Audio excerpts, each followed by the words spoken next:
Everyone, আসসালামু আলাইকুম।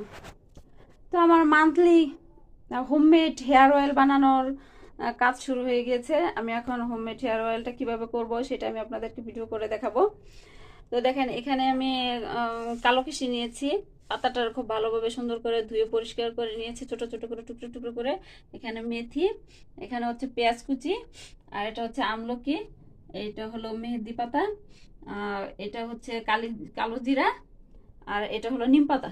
আর এখানে নিয়েছি অলিভ অয়েল, আর এখানে 2 বোতল প্যারাশুটের তেল। তো আমি এখন এইটা দিয়ে তেলটা কিভাবে তৈরি করব সেটা আমি আপনাদেরকে দেখাবো। আর এইটা আমি পাটায় ছেঁচে নিব, একটু গুঁড়ো করে নিব, যাতে খুব ভালোভাবে তেলের সাথে মিক্স হয়।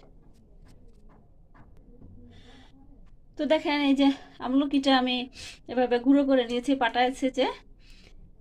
বাকি প্রসেসিংটা করতেছি।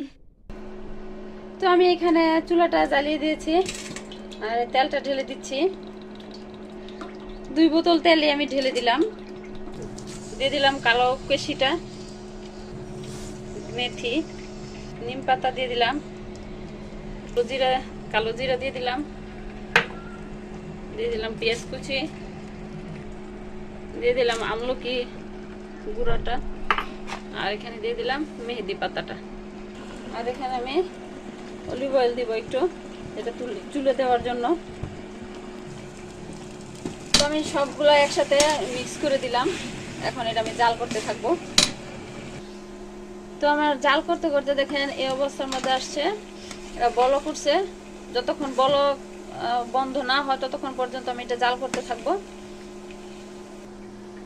তো দেখেন, আমার এই ফেনাগুলা একটু অনেকটাই কমে গেছে। আরো হয়তো বা আরো 10 মিনিটের মতো সময় লাগবে, কারণ আমি চুলাটা একদম লো হিটে দিয়েছি। তো আমার তেলটা হয়ে গিয়েছে দেখেন, এখন আর ফেনা নাই।